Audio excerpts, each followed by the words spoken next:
Apostelgeschichte Kapitel 2, Vers 38 records Peter's call. Repent and be baptized every one of you in the name of Jesus Christ for the remission of sins, and you shall receive the gift of the Holy Spirit. Fausto Socinus read this verse as a clear locus where careful scripture reading, sober reason, and a demand for moral renewal come together.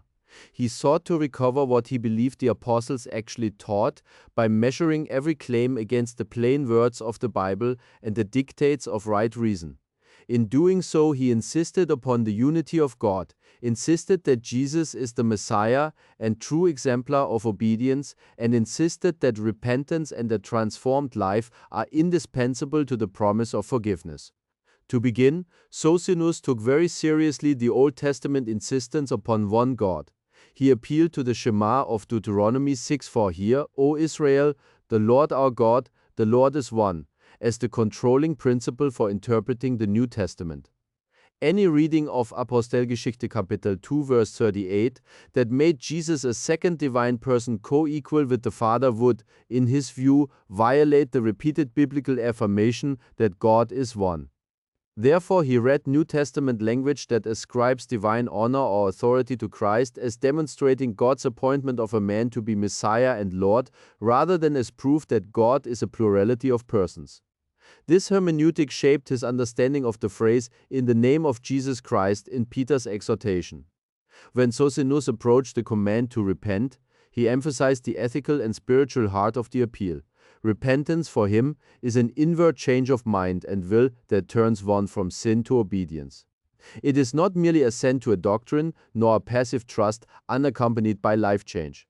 He pointed readers back to passages such as Isaiah 1:16-18, where God invites genuine turning and promises pardon when the sinner ceases to do evil and learns to do well. Likewise, the apostolic witness that faith shows itself in works echoed in Romans 10:9-10, where confession and belief are joined to salvation, confirmed for him that repentance must produce visible fruits. Thus, the opening word of Peter is not an abstract ritual preface, but a summons to moral conversion. On the command to be baptized, Socinus argued that baptism should be understood as a public pledge and sign of the inward repentance already required. He drew on passages like Romans 6:4, which speaks of baptism as a symbol of dying and rising to newness of life, to show that the rite points to moral transformation rather than working forgiveness automatically by some secret sacramental power. Baptism is the external attestation that a person joins the community of Christ's followers, and it signifies the commitment to live under Christ's teaching.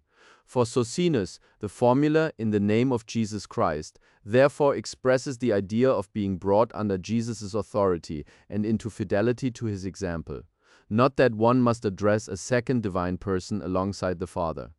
The promise of remission of sins in Apostelgeschichte Kapitel 2 verse 38 in Socinus' reading depends ultimately on God's mercy confirmed in the work and witness of Jesus.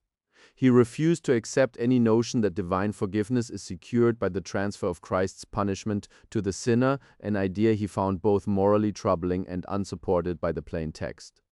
Instead, he pointed to the apostolic preaching recorded elsewhere, such as Paul's summary in 1 Corinthians 15:3-4, that Christ died for our sins and was raised, that the death and resurrection of Jesus are the decisive demonstration of God's disapproval of sin and God's purpose to forgive those who repent. Christ's death is the culmination of his faithful obedience and the means by which God vindicates his righteousness, so that God can justly pardon the penitent without casting aside his moral law. Thus, forgiveness is granted by the same God who alone is Lord through the merits and office of Jesus as Messiah, and on the condition of sincere repentance and commitment to obedience. Socinus treated the gift of the Holy Spirit in Apostelgeschichte Kapitel 2 as the promise of God's empowering presence, rather than as indication of a plurality within the Godhead. He reminded readers that Scripture speaks of God's Spirit as his power and influence poured out to renew hearts, convict of sin, and enable obedience. The same God who breathed into Adam and renewed his servants in the prophets is the one who renews believers in Christ. John 17:3, where Jesus prays, "And this is eternal life, that they know you, the only true God, and Jesus Christ whom you have sent," was especially important to him. That verse, he argued, distinguishes the Father as the only true God and Jesus as the sent Messiah. It shows how knowing the Father and receiving Jesus' messianic mission are both necessary to life, without requiring that both be the same divine person. The Spirit is then the Father's power at work through the Son to effect the very transformation Peter calls for. Throughout his exposition of Apostelgeschichte Kapitel 2 verse 38, Socinus insisted that Scripture must be read plainly and coherently. He appealed to the consistency of biblical witness. The Old Testament cries that only one God saves, for example Isaiah 43:11, "Even I am the Lord, and besides me there is no Savior," while the New Testament records God's sending of a human Messiah to fulfill the promise. Such a pattern, he believed, explains why Peter can call upon the name of Jesus for forgiveness without thereby compromising the sole deity of God. It also preserves the moral character of God. God forgives sinners who repent, but not in a way that sets aside God's demand for righteousness. Socinus further drew moral conclusions from this reading of Apostelgeschichte Kapitel 2 verse 38. If forgiveness is promised only to those who repent and profess that repentance publicly, then a faith that lacks concrete obedience is not the faith Peter commends. The sacrament is not an automatic gate to salvation, it is the outward sign of an inward change. The Spirit's gift is the power to carry out that change.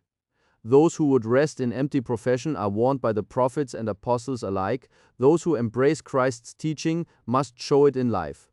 This emphasis on ethical following of Christ flowed from his conviction that the new covenant calls men and women to a new obedience shaped by the teachings of Jesus. Finally, Socinus urged that this interpretation yields a sober and reverent worship of the one God. To honor Christ is to submit to him as Lord, to imitate his humility and obedience, and to give thanks to God who raised him and appointed him. It is to proclaim, as the apostles did, the one God who saves and the one human Messiah whom God sent. Apostelgeschichte Kapitel 2 verse 38 therefore becomes for him not a text that fragments God's unity, but a summons: repent inwardly, profess outwardly, receive God's pardon through the ministry and warrant of Christ, and accept the Spirit's enabling to live as a renewed people. In sum, Faustus Socinus read Peter's words as an integrated call to repentance, public pledge, and moral transformation under the one God who acts through his Messiah.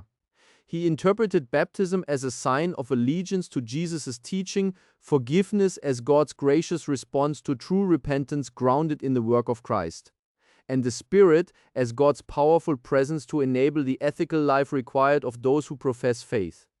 This reading sought to remain faithful to the plain testimony of Scripture, to respect the Shema's insistence on God's unity, and to require that faith show itself in the life.